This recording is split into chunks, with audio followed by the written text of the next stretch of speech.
Alhamdulillahi Rabbil Alameen. As-salatu was-salamu ala khatimin nabiyyin wa ala alihi wa sahbihi ajma'in amma ba'd. Fa'auzu billahi minash shaytanir rajim. Bismillahir rahmanir rahim. Qala Allah ta'ala fi Surah Al-Aaraf. فوسوس لهما الشيطان ليبدي لهما ما أوري عنهما من سوآتهما وقال ما نهاكما ربكما عن هذه الشجرة إلا أن تكونا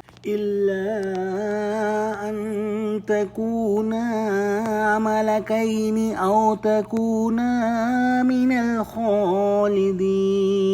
Translation: Then Shaitan whispered evil to them both, so that he might expose their shame parts to them, what was kept hidden from them, and said, Your Rabb has not forbidden you to go to this tree except only to prevent you from becoming angels or immortals. Allah subhanahu wa ta'ala gave permission to Adam alayhi salam and Hawa alayhi salam to stay in the paradise and eat from wherever they wanted to, but one tree was forbidden, and the shaitan came with the waswasa, and waswasa is a recurring thought that is put in a human's heart, and this recurring thoughts keep cooking in the heart, and ultimately it makes the human being to do any action. And the same thing happened, that this waswasa was put by shaitan in the heart of Adam alayhi salam and Hawa alayhi salam, that Allah subhanahu wa ta'ala has forbidden you to eat from this forbidden tree, so that you may not become angel or may not become immortal and live forever.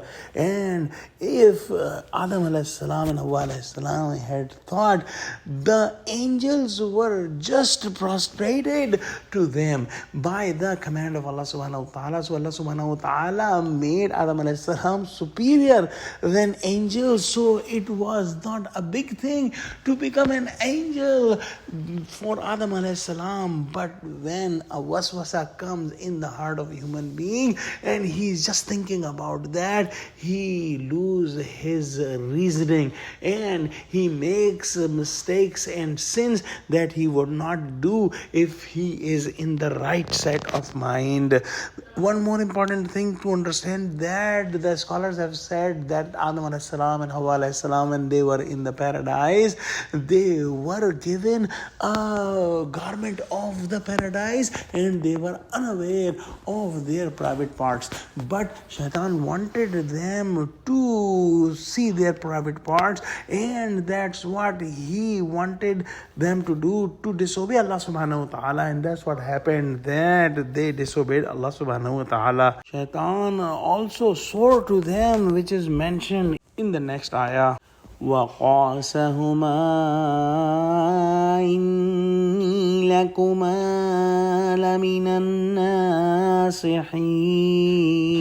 And he, Shaitan, swore to them that indeed I am from the sincere advisors to you. Adam alayhi salam and Hawa alayhi salam were simple and they did not know about the tricks of Shaitan, and the Shaitan swore to them that he was from their advisors and he was truthful, and that made Adam alayhi salam and Hawa alayhi salam believe in Shaitan, and they forgot the commandment of Allah subhanahu wa ta'ala and committed the sin of eating from that forbidden tree. Let's pray that Allah subhanahu wa ta'ala give us true understanding of Quran and help us understand the tricks of Shaitan and not be a victim of the tricks of Shaitan. Ameen. Wa akhiru da'wana alhamdulillahi rabbil alameen. Assalamu alaikum.